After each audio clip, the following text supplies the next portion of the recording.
The foreign minister said that Viktor Orban is the only obstacle to Ukraine's EU membership, meaning Viktor Orban is the only obstacle to the widening of the war, and Viktor Orban is the only obstacle to sending Hungarians money to Ukraine. This is what the Ukrainian foreign minister spoke about. And this is indeed the case, so he is right about that. Whether by accident or driven by some other motivation, the Ukrainian foreign minister actually told the truth for once in a single sentence. Because this is truly how it is. Viktor Orban is the only one who is capable and willing, and has enough strength, to protect Hungarian interests. Whereas the Tisza party wouldn't be able to, and wouldn't even want to, say no to Brussels. And that is why the national petition that is launching is important, because this is where we can express our opinion, and this is where we can show our strength to the Ukrainians and to Brussels as well. Regarding the fact that we do not agree to finance the war, nor do we want Hungarians' money to be used to finance and support Ukraine for a decade, and we do not agree to the abolition of the utility cost reduction either. So we say no to all of this. No to financing the war, no to supporting Ukraine for 10 years, and no to abolishing the utility cost reduction. That is why it is important for everyone to participate in this.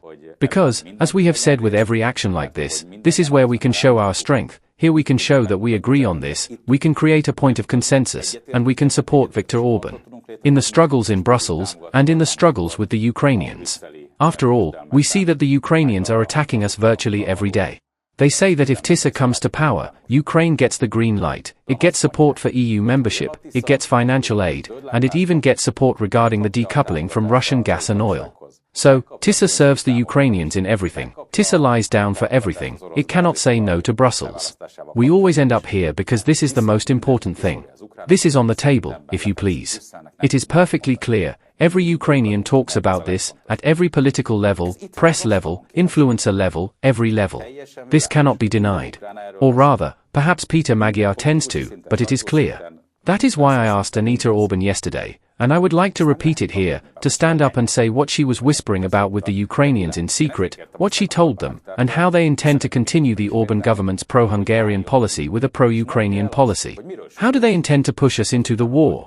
How do they intend to hand over the money of Hungarians? How do they intend to cut us off from Russian gas and oil, which would mean exorbitant costs for the Hungarian people? Let Anita Orbán stand up and explain what this is all about, what the Ukrainian press is writing about, what they are talking about. The Ukrainians, and let the Hungarian people decide whether they want this path, this Brussels pro-Ukrainian path, or the sovereign Hungarian path under the leadership of Viktor Orban.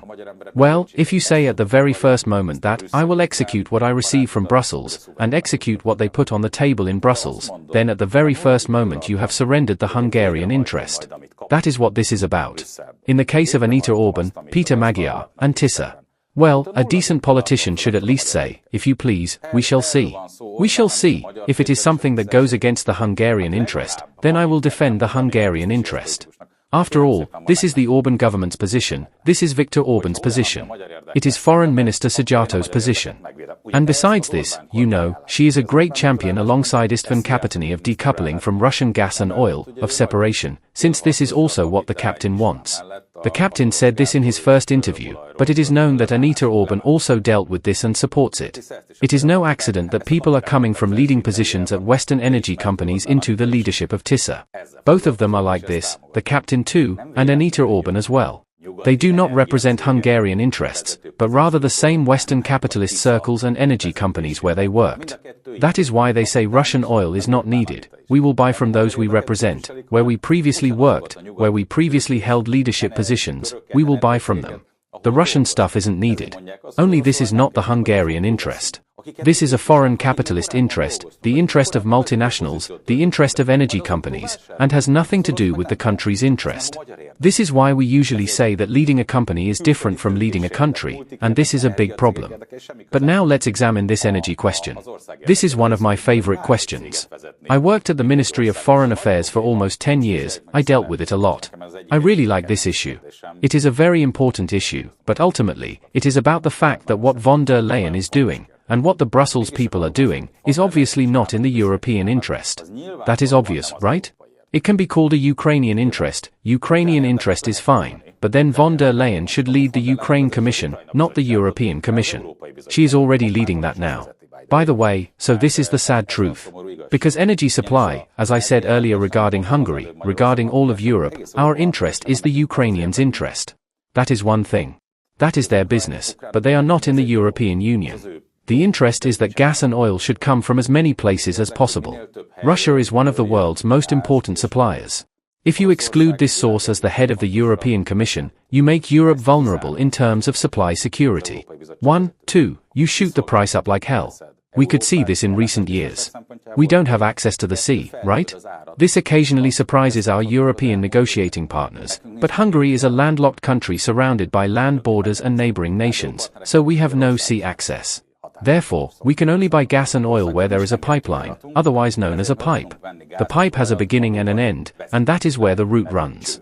It's very good that the pipe is there, the route is there, we can buy natural gas and crude oil there, and this is a matter of physics if you cut off the Russian supply. Now, it's one thing that it will obviously become more expensive. They say it won't get more expensive. Experts on various TV channels tend to say it won't get more expensive. Well, you don't need a Nobel Prize in economics to figure this out. If you cut off a significant portion of the market, the remainder prices increase and drives up the cost, because from that point on, you can only buy from them. This isn't that complicated on a supply and demand basis. So, on one hand, the price will be higher, and on the other, it endangers supply security. Because you don't know, in Hungary's case, currently, if Russian natural gas and crude oil drop out, you cannot replace it. They want to bring Ukraine into the European Union next year. There is a document and a decision about this. The Tisza party supports this. Let's not forget, they voted on membership, 58% support Ukraine's EU membership. Tisza supports Ukraine's EU membership. 2027 is next year. If this happens, in 12 months all of Europe will be at war. Tisza supports this, and as things are coming to light, they support all other Brussels initiatives and endeavors too. Hungarian money could go there, weapons could go there, and then soldiers could go too. Let there be no doubt, the people in Brussels will reach the point of sending soldiers. Tisza will fall in line with this. So this is what must be decided. Are such serious questions on the table? Can a country be entrusted to these people, who cannot say no to Brussels? I suggest we stick with Viktor Orban and Fidesz instead.